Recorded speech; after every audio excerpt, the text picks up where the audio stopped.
Halo RRI. Halo RRI. Halo RRI. Halo RRI. Halo RRI. Halo RRI hadir setiap Senin dan Jumat dari pukul 9 sampai dengan pukul 10 pagi. Anda bisa sampaikan semua keluhan, masalah, atau informasi melalui line telepon 0362 24644 atau WhatsApp 0811 399 9790 dan media sosial RRI Singaraja. Suarakan masalah Anda dan temukan solusinya bersama Halo RRI.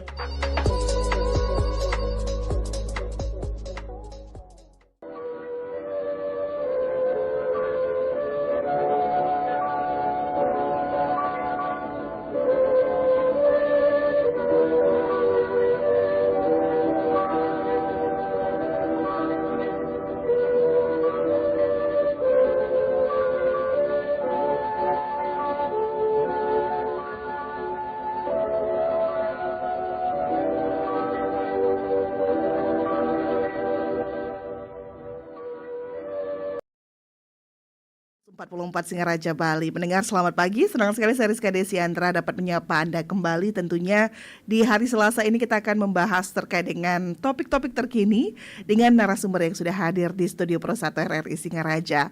Dan pagi ini kita akan menilik lebih jauh bagaimana sebenarnya mewujudkan SDM yang unggul dari pola pembelajaran yang benar untuk anak di usia dini. Tentu bukan PR yang mudah karena memang permasalahan SDM ini adalah permasalahan yang sangat mendasar yang tentunya juga nanti akan menentukan arah bangsa kita akan kemana, kemudian akan seperti apa bangsa kita ke depan ini dilihat dari SDM-nya saat ini.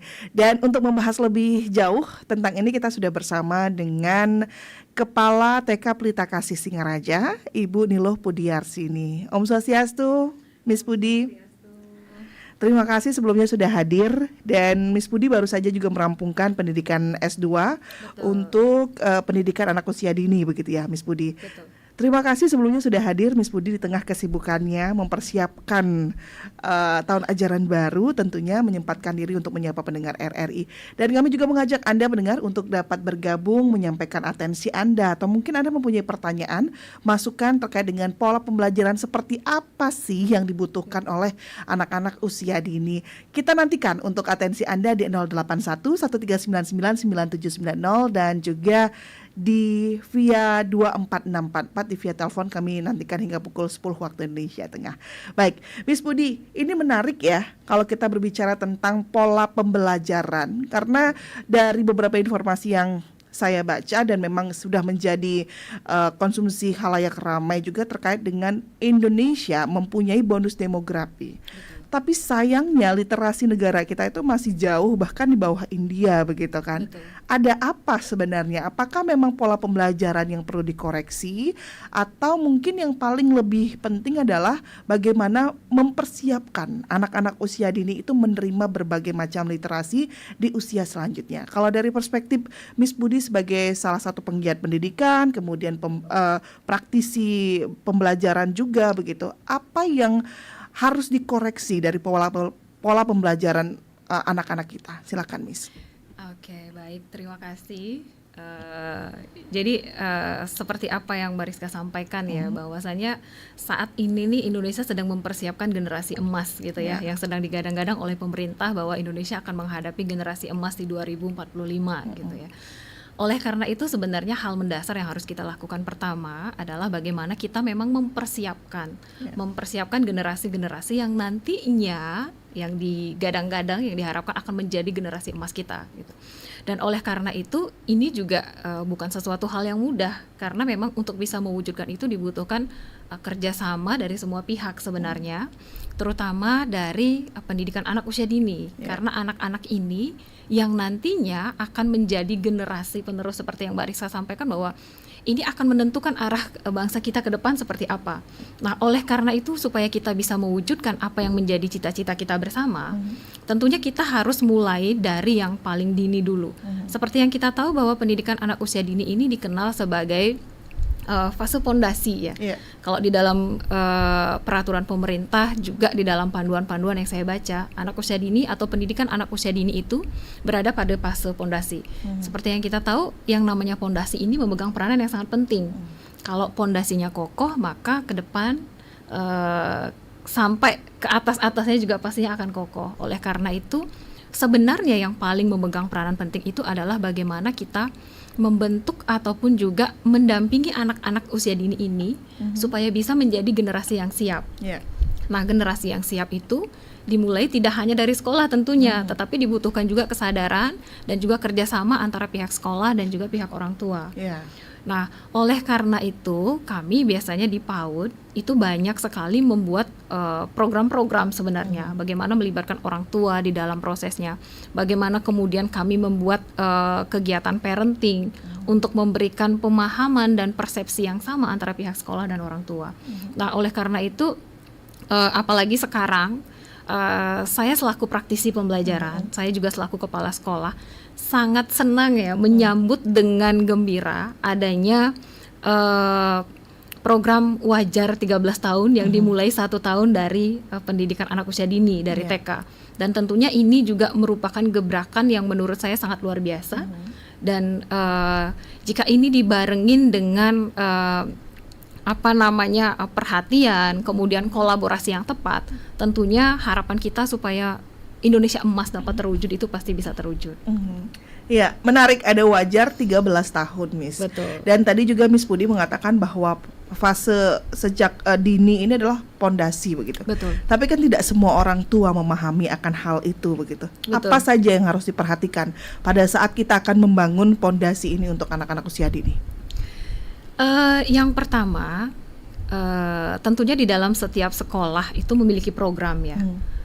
Program-program yang dirancang ini tentunya harusnya memang segala sesuatunya itu melibatkan orang tua gitu. Jadi kalau di sekolah kami ya, kebetulan saya juga sebagai kepala sekolah di TK Pelita Kasih, itu ada kegiatan parenting namanya. Jadi parenting ini biasanya kami akan mengundang orang tua untuk bisa hadir, untuk bisa ikut terlibat. Kemudian kami juga mendatangkan narasumber terkadang terkait dengan pembahasan bagaimana sih mewujudkan anak yang sehat gitu. Kami undang dokter anak, dokter spesialis anak, atau mungkin nanti terkait dengan isu-isu penting, isu-isu menarik terkait dengan tumbuh kembang anak, kami akan hadirkan narasumbernya. Kemudian sebenarnya tidak mesti harus menghadirkan narasumber yang terkadang kan akses bagi teman-teman ini juga terbatas ya, terutama untuk teman-teman yang mungkin di daerah pedesaan. Aksesnya untuk bisa mengakses ke kota itu terlalu jauh gitu. Biasanya kalau seperti itu sebenarnya kan pemerintah sudah menyediakan sebenarnya ada puskesmas di masing-masing desa, ada bidan desa yang bisa diajak untuk bekerja sama. Kemudian saya juga melihat di desa-desa sebenarnya kan sudah ada program-program ya, program BKB, kemudian posyandu yang sebenarnya ini bisa dimanfaatkan juga untuk memberikan pemahaman, untuk bisa memberikan apa sih pentingnya pendidikan anak usia dini ini bagi tumbuh kembang anak ke depan. Apa sih kemudian urgensinya yang harus kita perhatikan pada tumbuh kembang anak di usia emas ini.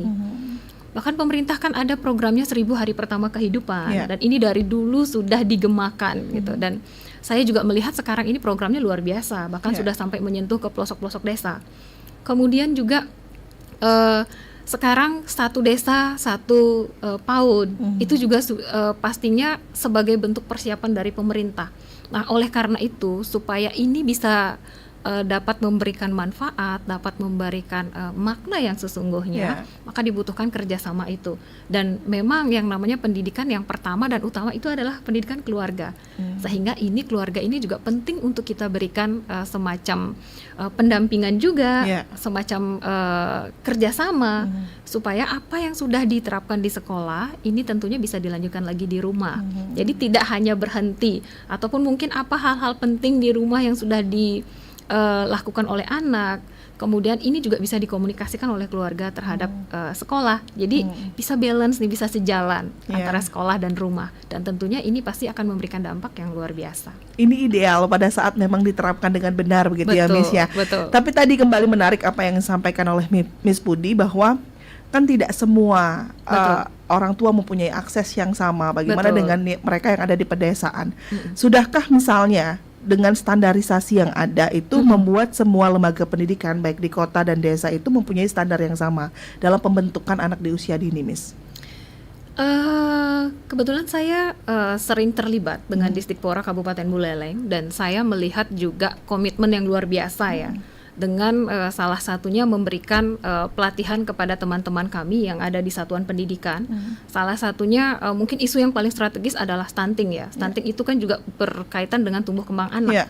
Nah, jadi dari pihak Disdikpora ini sudah membuat tim-tim ataupun juga apa ya istilahnya praktisi-praktisi dengan cara memberikan pelatihan kepada mereka terkait dengan bagaimana sih menstimulasi anak ini yang baik dan yang benar tentunya. Kemudian juga Disdikpora sudah berusaha untuk memfasilitasi setiap guru, menghadirkan guru-guru, kita membuat SOP, membuat standarisasi yang sama antara untuk seluruh satuan PAUD yang ada di Kabupaten Buleleng. Dan saat ini juga sedang berlangsung sebenarnya BIMTEK stunting sampai besok ya. Jadi beberapa teman-teman kami dihadirkan untuk bisa diberikan pemahaman lagi. Ini juga kan merupakan salah satu wujud nyata ya. Tidak hanya teori tetapi sudah ke aksi nyata yang dilakukan oleh Disdikpora juga untuk bisa mendampingi teman-teman kami di satuan pendidikan dengan melatih guru-guru PAUD yang tentunya lebih banyak dan setiap hari ya boleh dibilang bersentuhan dengan anak-anak. Jadi mereka juga diajari, dibekali bagaimana mendeteksi anak, kemudian bagaimana nanti menstimulasi anak. Kalau misalkan di lembaganya mungkin ada anak-anak yang memiliki kebutuhan khusus, apa yang harus dilakukan, kemudian harus lapor kemana. Ini semuanya kita sudah dibekali dengan itu. Dan bahkan SOP-SOP-nya juga sudah disusun bersama. Sekitar 2 bulan yang lalu kita sudah kumpul bersama dengan teman-teman. Jadi membuat SOP bagaimana sih nanti pelaksanaan pendidikan anak usia dini di Kabupaten Buleleng ini supaya memiliki standar yang sama. Jadi kita harapannya nanti setiap anak tidak hanya anak yang di kota, tetapi yang di pelosok juga tersentuh dengan program-program pemerintah dengan pemerataan. Iya, pemerataan ini juga menjadi salah satu isu yang sedang dibicarakan kalau berbicara tentang pendidikan. Betul. Miss, kemudian ada beberapa misalnya kejadian-kejadian yang tentu tidak kita harapkan. Misalnya seperti literasi yang rendah, kemudian bahkan mungkin kemarin sempat juga sampai menjadi perhatian Menteri bahwa anak-anak di Buleleng itu di usia yang seharusnya mereka sudah bisa membaca justru belum bisa membaca secara lancar. Nah, hal-hal ini itu apakah memang bisa kita katakan sebagai salah satu dampak anak-anak ini tidak mendapatkan pendidikan yang layak untuk di usianya pada saat mereka menginjak golden age atau di usia dini? Kalau dari kacamata Miss Budi seperti apa? Sebenarnya kalau kita berbicara mengenai tahap kemampuan intelijensi anak, ini kan ada banyak faktor yang mempengaruhi ya. Tidak hanya dari faktor lingkungan, tetapi juga dari faktor kesehatan. Jadi pemerintah kan sudah membuat tim-tim khusus ya untuk menangani ini. Ada tim ULD kalau di Kabupaten Buleleng, unit layanan disabilitas. Nah, ini sebenarnya sedang gencar-gencarnya nih saat ini untuk melakukan deteksi gitu ya. Dan ternyata dari hasil deteksi itu kan memang ditemukan ada beberapa anak yang memang mengalami case khusus. Seperti misalnya ada anaknya yang memang dia ini memiliki kebutuhan khusus gitu, yang tidak bisa ditangani di pendidikan yang reguler. Jadi mereka ini harus dirujuk ke sekolah luar biasa. Nah, kemudian terkait dengan apakah ini mungkin ada kaitannya gitu ya, karena mereka tidak mendapatkan layanan yang sesuai gitu ya. Kembali lagi sebenarnya kita membutuhkan adanya kerjasama ya. Kerjasama. Kalau saya melihat ini kalau dari kacamata saya sebagai seorang kepala sekolah dan juga sebagai praktisi pendidikan, saya melihat sebenarnya kita butuh yang namanya kolaborasi. Kolaborasi kembali lagi antara sekolah dan rumah. Harus ada komunikasi yang intens sebenarnya. Jadi ketika anak datang ke sekolah, kalau kita melihat ini sepertinya anak ini ada kekurangan di sini, kita harus segera komunikasikan sebenarnya dengan orang tua. Karena kan tidak semua orang tua ya, apalagi mungkin untuk orang-orang bekerja gitu ya, yang mereka harus memenuhi nafkah keluarga, kemudian mungkin mereka tidak seintens beberapa orang tua yang memang full waktunya untuk mengasuh anak, gitu, untuk mendampingi anaknya di rumah. sehingga dia punya waktu yang cukup untuk bisa mendeteksi anaknya kemampuannya sudah sampai di mana gitu. Kemudian untuk hal-hal seperti ini sebenarnya ada pihak-pihak seperti dari sekolah atau mungkin setiap sekolah itu kan ada sebenarnya ada puskesmas yang datang ke sekolah. Sebenarnya kita bisa berkomunikasi ke sana. Kemudian juga di desa itu kan ada posyandu. Sebenarnya kan ini bisa dimanfaatkan juga untuk membantu mendeteksi anak-anak ini yang mengalami keterlambatan. Sehingga kalau saya melihat, kalau boleh disimpulkan mungkin bisa dibilang masih kurang stimulasi, kurang latihan, sehingga banyak pada akhirnya yang kecolongan gitu ya, anak-anak yang seharusnya memang sudah bisa mengenal, sudah bisa membaca, tetapi pada akhirnya dia tidak bisa. Kemudian ada hal penting lagi yang sebenarnya yang harus kita perhatikan. Terkadang kita sebagai orang dewasa sering memaksakan kehendak kita kepada anak-anak, yang sebenarnya segala sesuatunya itu kalau kita paksakan pasti tidak akan memberikan dampak yang baik gitu ya, tidak sesuai dengan yang kita harapkan. Setiap anak ini kan memiliki kemampuan yang berbeda-beda. Ada anak yang tertarik dengan literasi, ada anak yang tertarik dengan numerasi, ada anak yang tertarik dengan seni mungkin, atau mungkin ada anak yang lebih tertarik ke aktivitas motorik, olahraga. Ini kan sebenarnya kita tidak bisa memaksakan, gitu. Banyak kemudian di antara kita orang dewasa yang menganggap kamu harus gitu ya. Karena kita merasa bahwa saya sebagai pribadi dewasa, kamu sebagai anak-anak, dan kamu harus mendengarkan saya gitu. Dan jarang sekali kita memberikan kesempatan kepada mereka untuk mengutarakan keinginannya. Kadang kita jarang mendengarkan mereka. Gitu. Ini menjadi hal yang penting kemudian. Banyak anak yang pada akhirnya dipaksakan untuk mau belajar, tetapi tidak dibentuk untuk menjadi anak yang cinta belajar. Ini adalah dua hal yang berbeda. Anak yang dipaksakan belajar, ketika di awal mungkin akan memberikan kita bisa melihat dampaknya itu, wah bagus nih anak saya jadi pintar karena saya paksa. Tetapi seiring berjalannya waktu, grafiknya ini akan menurun karena kecintaan belajarnya belum terbentuk. Itulah kenapa kemudian di anak usia dini, di PAUD ini, kami selalu berfokus untuk membentuk bagaimana supaya anak ini cinta belajar. Cinta belajar dengan mau belajar itu adalah dua hal yang berbeda, gitu. Dan pastinya ini kita pasti akan bisa melihat nanti hasilnya ya, ketika anak ini sudah di kelas 3 SD ke atas, kita akan melihat bagaimana kemudian anak-anak yang cinta belajar ini, mereka pasti akan memiliki prestasinya cenderung stabil dengan anak-anak yang mau belajar dan dipaksakan untuk belajar. Oke, baik. Ini poin yang menarik, Bis. Kalau kita bisa bahas tentang mau, cinta, dan dipaksakan untuk belajar, fenomenanya memang ada, begitu ya. Tidak terlihat di permukaan, tapi di bawah banyak orang tua yang memang memaksakan anaknya untuk belajar. Tolak ukurnya adalah, oh anak saya bisa, anak saya mau, anak saya bisa pada saat itu, tapi kita nggak tahu dampaknya seperti apa. Jangan dibahas dulu, Miss, nanti kita akan bahas ini lebih jauh. Kita sapa pendengar dulu. Sudah ada yang bergabung, pendengar kita di 24644 ini antusias luar biasa sekali kalau kita berbicara tentang pendidikan anak usia dini. Kita sapa, selamat pagi RRI. Iya, selamat pagi dengan Pak Astawa di Bungkulan. Iya, Pak Astawa, suaranya kami terima modulasinya sangat kecil, Pak. Mungkin bisa iya, volume suaranya bisa ditingkatkan lagi, Pak Astawa. Oke, sudah bisa mendengar. Oke, baik. Silakan Pak Astawa, bisa disampaikan apa yang menjadi atensi Pak Astawa. Selamat sosialisasi pada narasumber. Memang topiknya ini sangat bagus sekali. Demi masa depan anak-anak kita akan bertanding. Jadi maksudnya saya boleh. Pak Astawa? Ya, Pak Astawa, suaranya bisa diperjelas sedikit, Pak Astawa. Oh, halo. Halo, ya, modulasinya sangat kecil sekali, Pak Astawa. Silakan, Pak Astawa. Ya, silakan, Pak Astawa. Memang yang perhatikan ya dari narasumber yang memberikan satu penilaian terhadap pendidikan secara umum ya.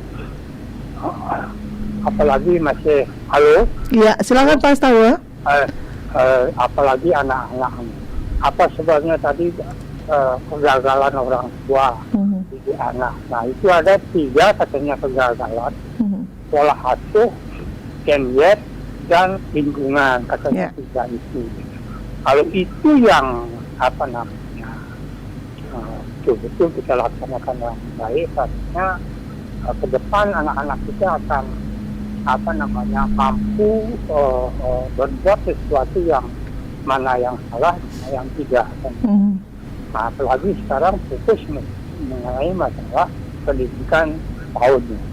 Untuk di desa di Kabupaten Buleleng, apakah pertanyaan siangnya, apakah sudah semua setiap desa ada kesan negeri ini atau PAUD itu? Karena ini pada waktu Pak Agus Suryadi sebagai ibunya, sebagai bunda PAUD itu memang rencananya demikian. Nah, mudah-mudahan rencana itu bisa berjalan sesuai dengan apa yang menjadi program birokrasi yang akan datang. Kedua, yang informasikan nih, dan Bungkulan enten TK negeri 1, TK swasta 1.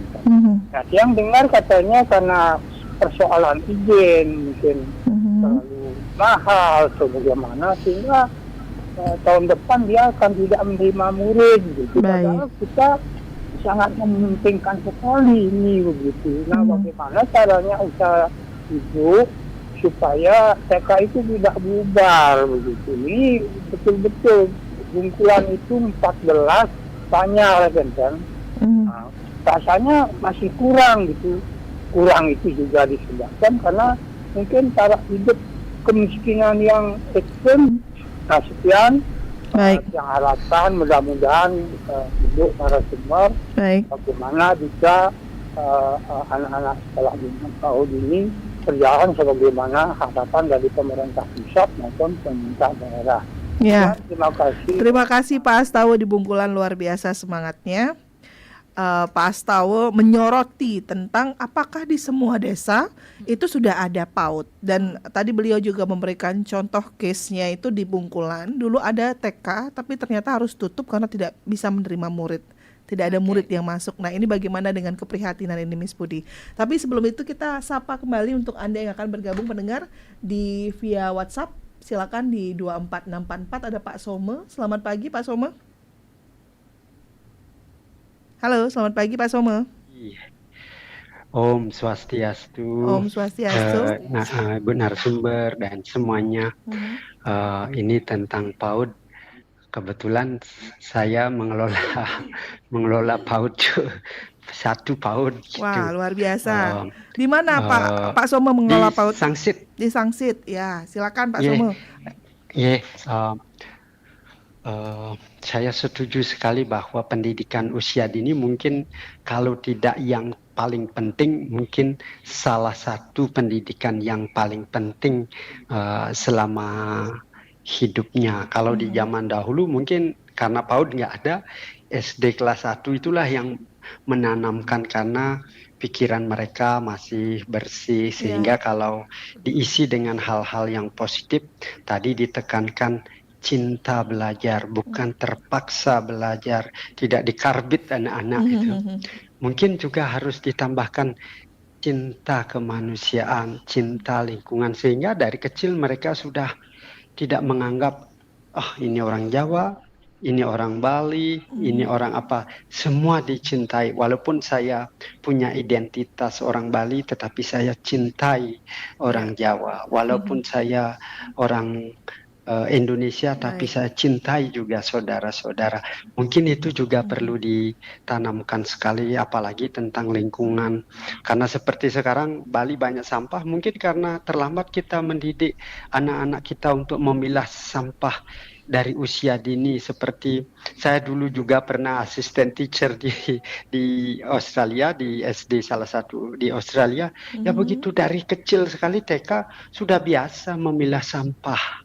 Mungkin itu juga salah satu yang harus yang belum, kadang-kadang banyak ada TK-TK yang belum diajarkan itu memilah sampah dari kecil, sehingga kalau sudah besar dia menjadi kebiasa, menjadi refleks, tidak lagi diajarkan, sudah biasa dia. Ya. Gitu aja masukannya. Terima kasih. Baik. Om Santi Om. Baik, Pak Somo, terima kasih. Luar biasa juga yang menjadi sorotan dari Pak Somo di Sangsit. Ini sebagai salah satu pengelola PAUD juga, Miss Budi. Nanti akan ditanggapi. Satu penelpon lagi, karena kita nanti akan langsung tanggapi ketiga penelpon kita. Silakan untuk Anda yang tadi bergabung di 24644. Kami buka lagi untuk satu orang penelpon yang ingin bersuara juga terkait dengan pola pembelajaran seperti apa sih sebenarnya yang cocok untuk anak-anak di usia dini begitu, karena akan menjadi pondasi mereka untuk melanjutkan pendidikan di jenjang berikutnya. Silakan untuk Anda di 24644. Kami buka kembali pendengar, masih bersama dengan praktisi pendidikan dan juga Kepala Sekolah TK Pelita Kasih Singaraja, Ibu Pudiastini. Silakan untuk Anda di 24644 atau mungkin untuk Anda yang di WhatsApp, nanti kita akan bacakan satu persatu WhatsApp-nya, tapi sebelumnya kita akan tanggapi dulu Miss Budi ya. Ada 2 penelpon. Baik, sebelum ditanggapi kita sapa satu penelpon lagi. Selamat pagi RRI. Selamat pagi, Ampura ini Pak Ibu RRI ini. Nggih, dengan Bapak siapa ini Pak? Astawa. Oh nggih, Pak Astawa, silakan Pak Astawa.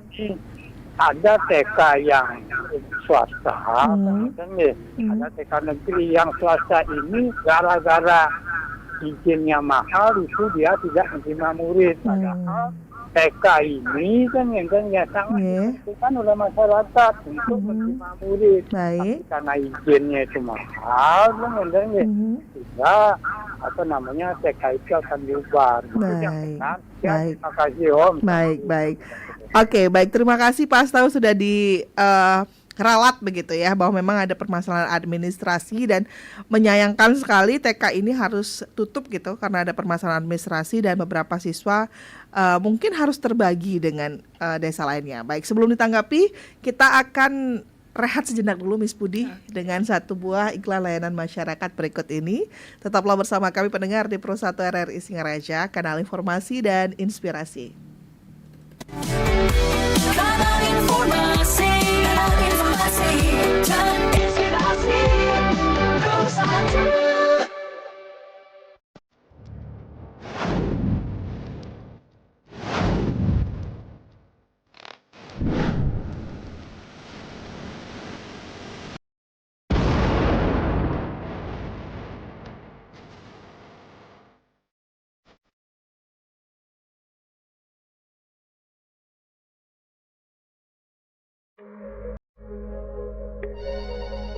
Halo RRI. Halo RRI. Halo RRI. Halo RRI. Halo RRI. Halo RRI hadir setiap Senin dan Jumat dari pukul 9 sampai dengan pukul 10 pagi. Anda bisa sampaikan semua keluhan, masalah, atau informasi melalui line telepon 0362 24644 atau WhatsApp 0811 399 9790 dan media sosial RRI Singaraja. Suarakan masalah Anda dan temukan solusinya bersama Halo RRI.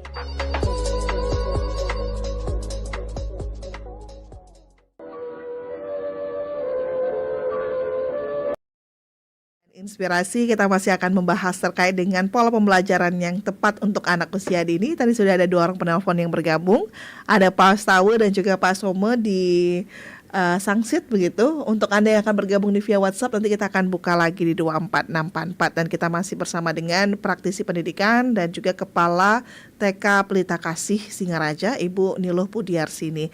Miss Budi, tadi sudah ada 2 orang penelpon. Kita tanggapi dari Pak Astawa dulu begitu ya, terkait dengan beliau memberikan apresiasi untuk wajib belajar 13 tahun. Kemudian juga yang menjadi perhatian beliau adalah apakah di semua desa, dari yang Miss Budi tahu sudah ada PAUD yang mumpuni begitu untuk anak-anak, paling tidak untuk di setempat itu. Kemudian juga tadi ada PAUD yang terpaksa tutup karena permasalahan administrasi dan lain-lain. Apa yang menjadi tanggapan dari Miss Budi, silakan. Baik, terima kasih sebelumnya untuk Pak Astawa ya tadi, Pak Astawa dari Bungkulan. Jadi terkait dengan keberadaan Satuan PAUD, pemerintah kan sebenarnya sudah mengeluarkan edaran bahwasannya satu desa harus ada satu PAUD ya. Jadi setahu saya di setiap desa itu ada namanya PAUD pemerintah desa. Nah, memang belum PAUD negeri, tetapi PAUD pemerintah desa. Nah, PAUD pemerintah desa ini nanti di dalam pelaksanaannya itu didanai atau dibiayai setahu saya itu dari dana desa.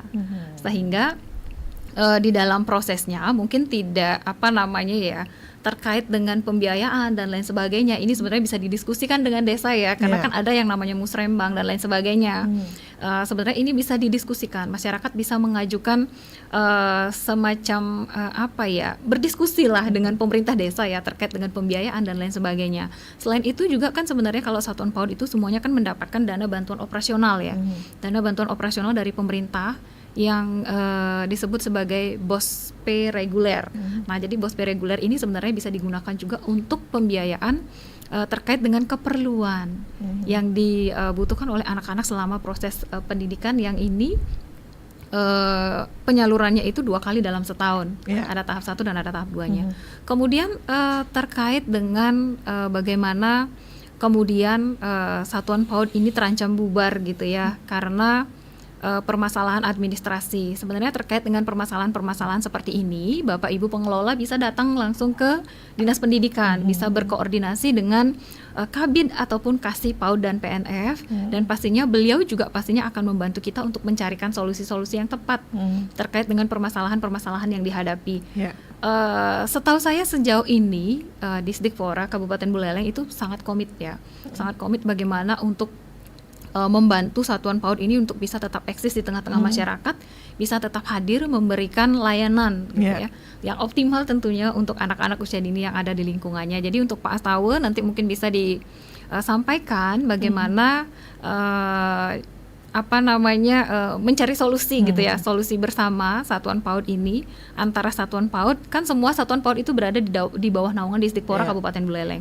Jadi ini nanti bisa hadir, bisa datang menghubungi Pak Kabid atau Bu Kasih, bisa didiskusikan di sana, dicarikan jalan keluarnya sama-sama gitu ya. Baik, dan sudah ada masukan juga untuk Pak Astawa dan juga mungkin untuk pengelola PAUD-PAUD yang lainnya Miss yang memiliki permasalahan yang sama, mungkin bisa menjadi referensi bagaimana kemudian mencari jalan keluar dari permasalahan itu. Kemudian juga tadi ada Pak Some di Sangsit sebagai salah satu pengelola PAUD bahkan begitu menyoroti tentang bagaimana pembelajaran yang dilakukan begitu.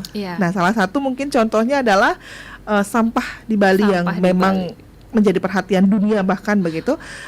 Mungkin beliau mengindikasikan bahwa ada pola yang salah yang diterima oleh masyarakat kita sejak dulu mereka masuk di pendidikan PAUD. Nah, ini apakah mungkin memungkinkan itu menjadi rule atau track yang akan kita dapatkan dampaknya Miss ke depan Miss? Silakan Miss.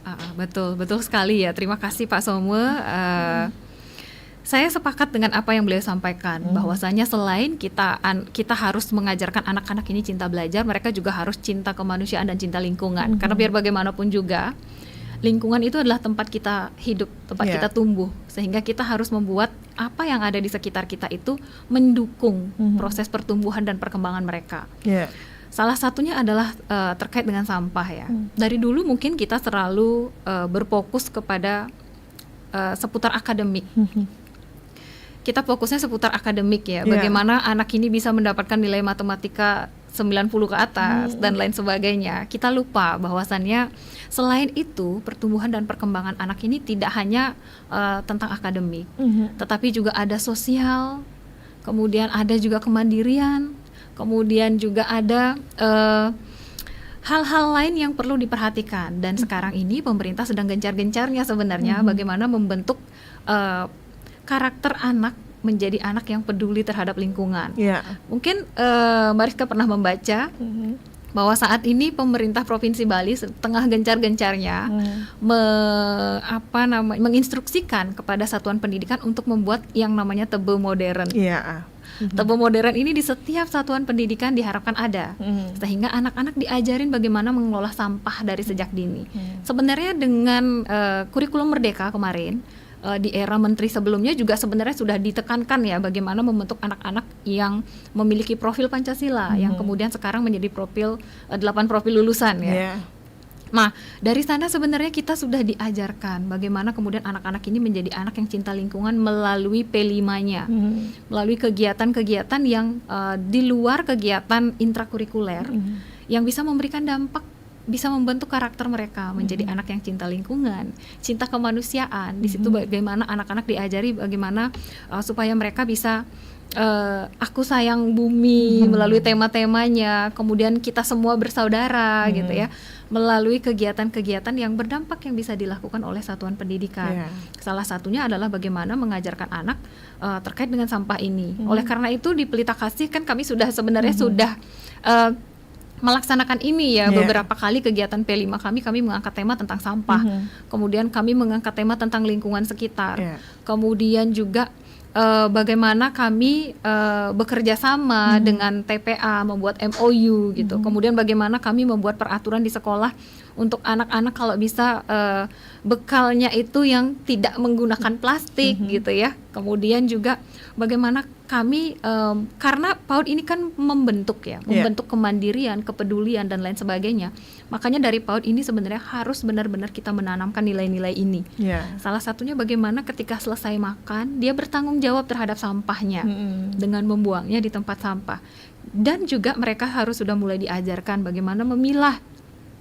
Oh, ini sampah kertas tempatnya di sini, sampah plastik nih tempatnya di sini, sampah kaca yang kemudian sampah yang bisa didaur ulang ini tempatnya di sini.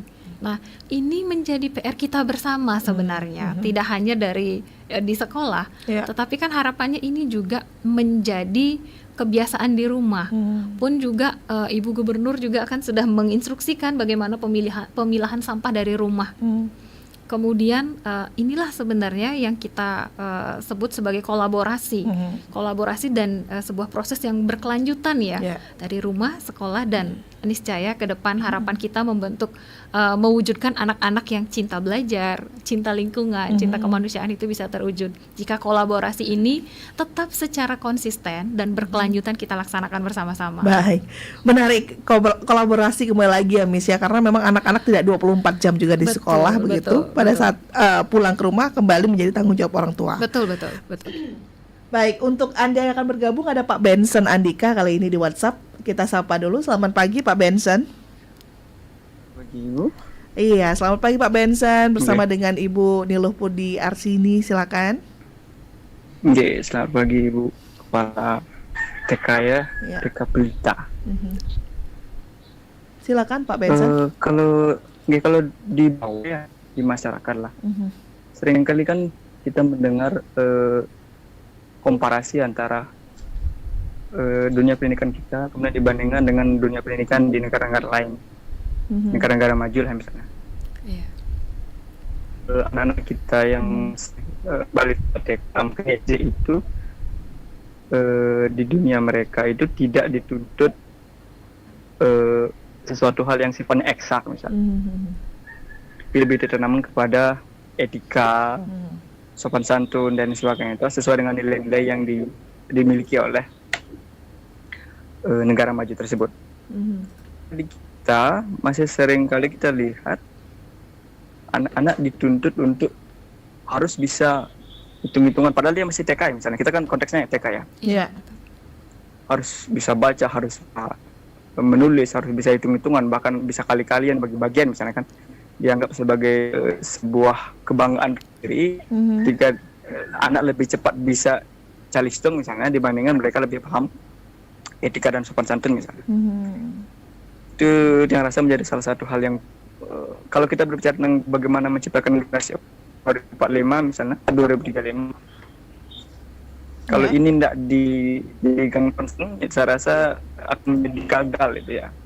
Karena kan pintar tanpa etika sebagai landasannya kan cenderung mudah hancur dalam tanda kutip saya bilang. Nah, kemudian kalau masalah deteksi anak yang mengalami kebutuhan khusus misalnya, atau tadi sempat dibilang anak-anak yang punya hobi di space atau menggambar dan sebagainya, kira-kira di TK itu ada enggak? Karena kan siswa TK itu enggak sebanyak SD SMP ya, mungkin satu angkatan itu berapa orang lah. Ada nggak rekomendasi kepada orang tua bahwasanya anak ini adalah punya kebutuhan ini sehingga kemudian itu disampaikan kepada orang tua mohon arahkan ke ini gitu misalnya. Ya, oke. Ya, Baik. itu saja mungkin. Baik, terima Terima kasih, kasih Pak Benson.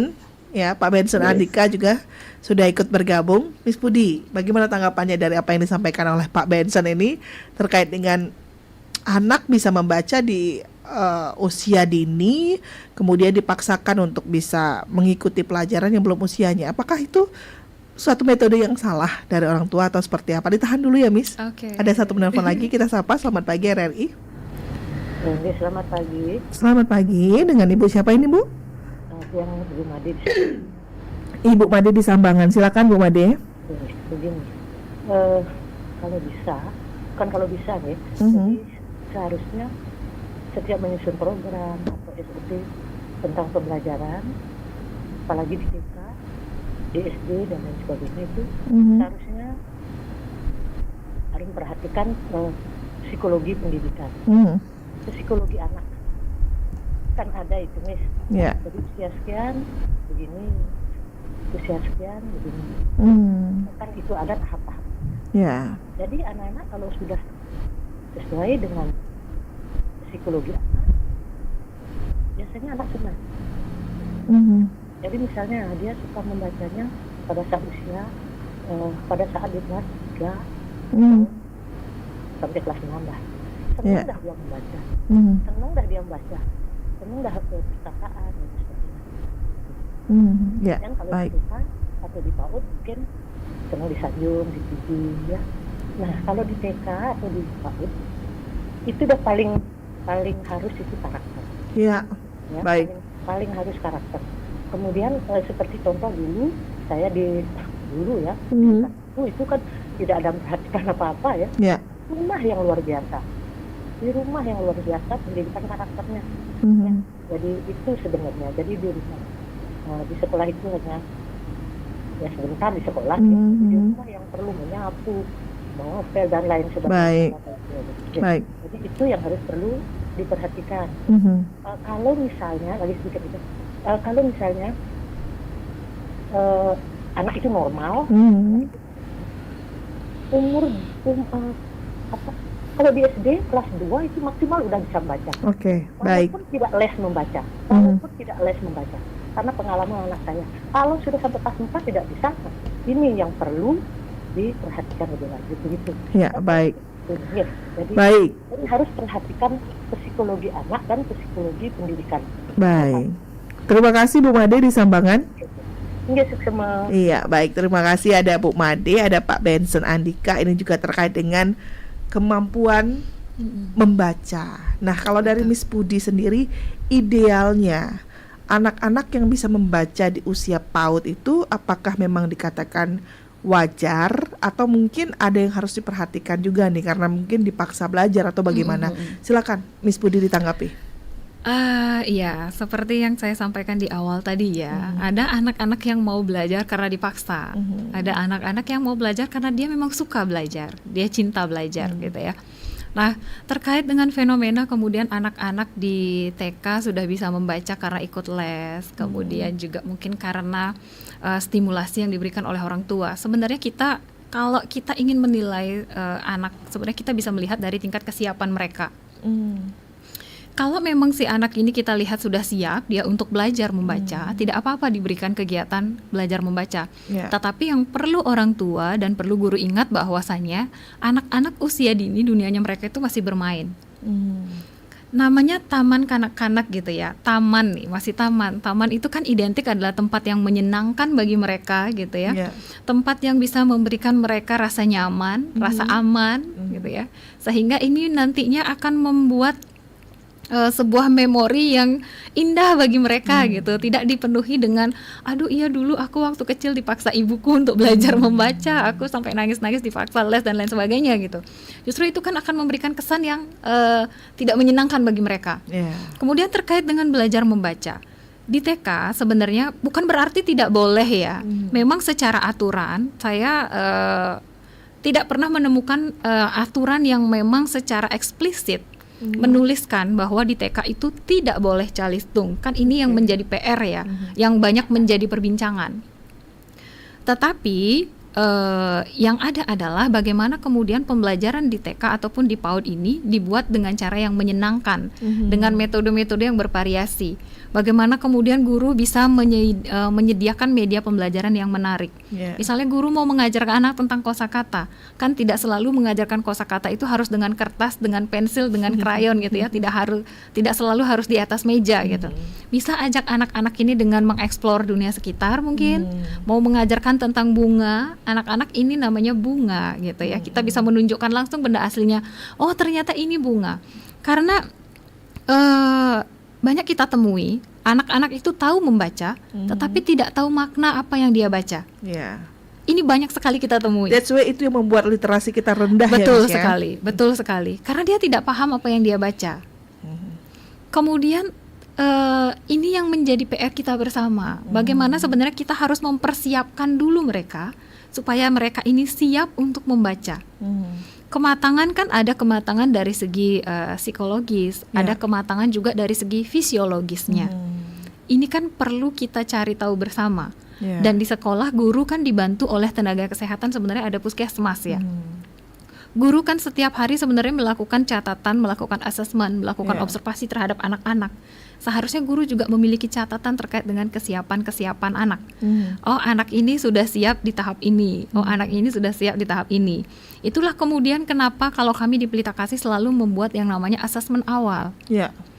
Jadi asesmen awal ini saya selalu menyampaikan kepada orang tua bahwa asesmen awal yang kami buat ini bukan untuk mengetahui atau bukan untuk mencatat tingkat intelijensi anak, tetapi lebih kepada kesiapan anak.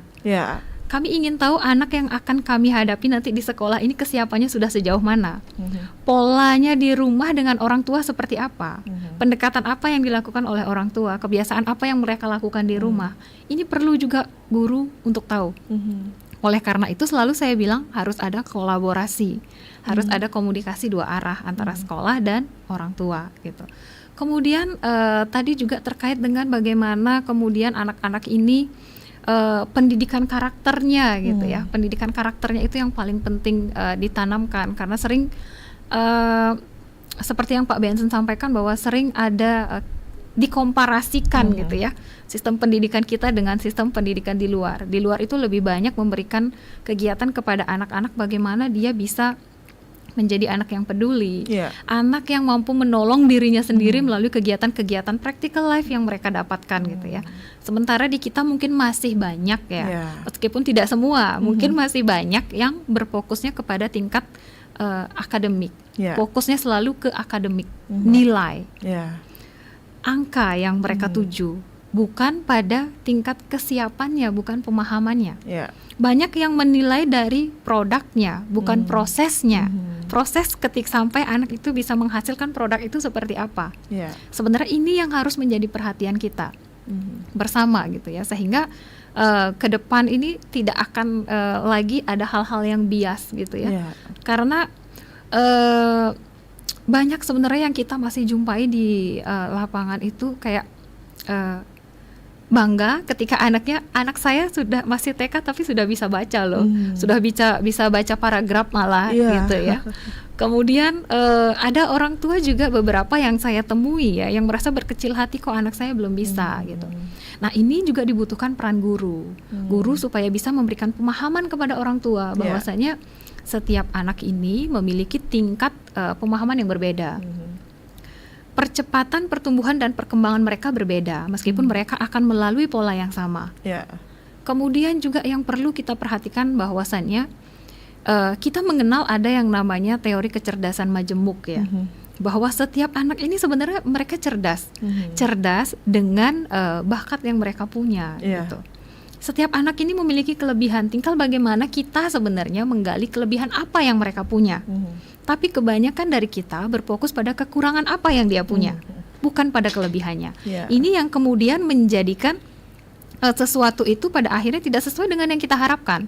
Karena kita berekspektasi terhadap sesuatu yang memang anak ini tidak suka. Gitu. Kenapa kemudian di kami moto kami salah satunya selain karakter building, academic excellence, ada talent discovery di situ. Inilah tujuannya kami mencari talenta-talenta ya. Seperti tadi kan Pak Benson juga bertanya apakah ada dari sekolah yang menyarankan anaknya tertarik dengan ini gitu ya. Kalau di kami ada, di Pelita Kasih. Jadi kami mengamati setiap anak. Kemudian ada communication book yang dibagikan setiap minggu. Jadi dari hasil observasi yang dilakukan, dari hasil penilaian, asesmen yang guru-guru lakukan setiap hari, kami akan mencari tahu anak ini nih cenderungnya kemana. Ke seni kah? Ada yang cenderungnya menyanyi, ada yang memang dia suka sekali dengan membaca buku. Kemudian ada anak yang memang suka sekali menari, ada anak yang kemudian dia suka sekali bercerita. Nah, inilah kemudian sebenarnya yang harus kita asah untuk bisa mereka menjadi sebuah kekuatan bagi mereka gitu. Bukan justru kayak misalkan nih anak pintar di menggambar, gambarnya bagus untuk anak usia TK, tetapi kemudian dia belum bisa membaca. Lalu kita fokusnya ke yang belum saja. Terus yang sudah bisa ini, kalau tidak distimulasi dengan tepat, dengan cepat, lama-lama kan akan hilang. Karena kita tidak fokus di situ. Oleh karena itulah sebenarnya kalau kita ingin fokuslah dulu kepada kelebihan yang dia punya. Lihat apresiasi dari hal-hal yang lebih yang dia punya gitu. Maksudnya tidak terlalu, bukan berarti kita mengabaikan yang tidak dia punya gitu ya. Tetap distimulasi, tetapi kita juga harus menstimulasi, kita juga harus melihat dari sisi positifnya ini nih. Anak ini punya kelebihan di bidang ini. Karena kan mungkin kita sering mengistilahkan ya, apel dalam satu pohon pun belum tentu sama, gitu ya. Kemudian sering juga mendengar istilah jangan membandingkan antara ikan dan monyet dari caranya memanjat pohon. Artinya setiap orang ini kan berbeda ya. Setiap anak ini unik dengan kelebihannya masing-masing. Itulah pentingnya kemudian kenapa pemahaman terhadap guru TK terkait dengan hal ini juga penting untuk dikuasai, untuk dipahami, seperti itu. Iya, baik. Ini menarik juga karena kalau kita lihat juga banyak orang tua, bukan banyak ya, mungkin sebagian besar orang tua itu berfokus pada kekurangan. Wah, anak saya belum bisa ini nih, anak saya belum bisa ini. Akhirnya kita memberikan pola-pola pembelajaran yang salah, yang tidak dibutuhkan oleh anak itu begitu. Justru malah kelebihannya yang terpendam gitu. Dan ini menjadi refleksi juga untuk kita semua ya, Miss ya. Terutama juga untuk orang tua, kolaborasi antara orang tua dengan sekolah begitu. Pada saat misalnya, oh saya sudah menyekolahkan anak saya di salah satu sekolah yang lumayan pricey begitu ya. Jadi saya wajib menerima output dari anak saya yang bisa segala macam bisa. Ternyata bukan begitu konsepnya begitu. Kalau tadi kata Miss Pudi, kolaborasi itu tetap diperlukan begitu. Wah, tidak terasa juga Miss, waktu kita mendekati pukul 10 begitu. Tapi sebelum kita tutup, kita mau Miss Pudi memberikan closing statement begitu ya, sebagai pernyataan penutup. Apa yang memang menjadi hal penting yang harus diketahui oleh pendengar kita, masyarakat Indonesia ataupun juga anak-anak dan juga orang tua tentang memberikan pola yang benar pada saat anak-anak berusia dini atau di golden age-nya. Silakan Miss Budi. Iya. Kalau saya selalu berfokus kepada bagaimana kita sebagai orang dewasa dapat menjadi pendengar juga bagi anak-anak kita. Gitu. Seringkali kita mengabaikan ini, seringkali kita mengabaikan apa yang menjadi suara hati mereka, seringkali kita mengabaikan apa yang menjadi pendapat mereka. Gitu. Kita selalu beranggapan bahwa kita lebih tahu apa yang mereka butuhkan, karena kita sebagai orang dewasa seolah-olah mama atau papa ini sudah lebih berpengalaman dari kamu, gitu ya.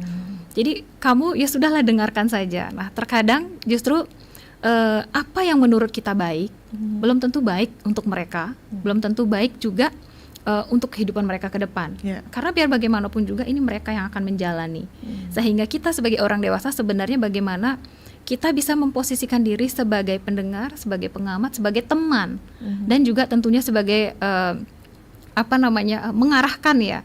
Mengarahkan kalau menurut kita ini sudah keluar koridor, oke, kita arahkan lagi gitu. Kemudian berusaha untuk memahami apa yang menjadi kebutuhan mereka, bukan keinginan kita. Seringkali kita berfokus pada keinginan kita, bukan pada kebutuhan mereka. Mereka butuhnya A, tetapi kita ingin anak kita menjadi B, sehingga kita memberikan dia B atau C, D, sudah jauh sekali dari A, gitu. Inilah kemudian kenapa kalau kami di Pelita Kasih ya, saya secara pribadi, saya memegang teguh prinsip bahwasanya ketika kita tidak bisa melakukan hal-hal besar, ketika kita tidak bisa melakukan hal-hal hebat, mari kita lakukan hal-hal kecil, tetapi dengan cara yang hebat. Maksudnya adalah bagaimana kami ini menjadi teman bagi anak-anak kami di sekolah, menjadi tempat yang aman dan yang nyaman bagi mereka, sehingga dengan keamanan, dengan kenyamanan yang kami berikan, ini bisa membantu mereka bertumbuh. Ini adalah hal kecil sebenarnya yang kami lakukan, tetapi dampaknya luar biasa. Ketika anak sudah berada di posisi ataupun di tempat yang membuat dia merasa aman, membuat dia merasa nyaman untuk mengungkapkan keinginannya, secara otomatis potensi-potensi yang mereka punya itu akan keluar. Ketimbang anak-anak yang banyak diberikan batasan, ini tidak boleh, itu tidak boleh, justru dia nantinya akan menjadi anak yang enggan untuk mengungkapkan, menjadi anak yang kemudian kita tidak tahu nih potensi apa yang dimiliki, karena setiap dia mau mengeluarkan apa, kita selalu bilang, sudah cukup, kamu cukup lakukan ini gitu ya. Ini akan menjadi dinding pembatas nantinya bagi mereka. Mereka tidak bisa menyampaikan keinginannya secara bebas, secara lugas gitu. Dan karena memang tidak diberikan respon yang positif. Oleh karenanya saya tekankan lebih banyak kita mungkin bisa menjadi pendengar, menjadi teman yang baik bagi mereka. Luar biasa Ibu Niluh Pudiarsini. Terima kasih ya Miss, sudah memberikan insight-insight positif untuk bagaimana kita mempersiapkan anak-anak kita menerima pembelajaran di usia dininya. Kami tunggu kehadirannya kembali dengan topik-topik yang berbeda tentunya Miss. Terima kasih. Dan juga terima kasih untuk Anda yang sudah bergabung, memberikan atensinya, dan semoga nanti apa yang menjadi insight ini bisa bermanfaat untuk Anda mendengar, bisa diterapkan untuk bisa memberikan pembelajaran yang tepat untuk anak-anak kita dan penerus bangsa kita di masa yang akan datang, dan semoga kita bisa mewujudkan Indonesia emas di masa yang akan datang. Saya Rizka Desiandra, terima kasih atas perhatian Anda. Tetaplah bersama kami di Pro 1 RRI Singaraja, kanal informasi dan inspirasi. Kanal informasi dan inspirasi, Pro 1.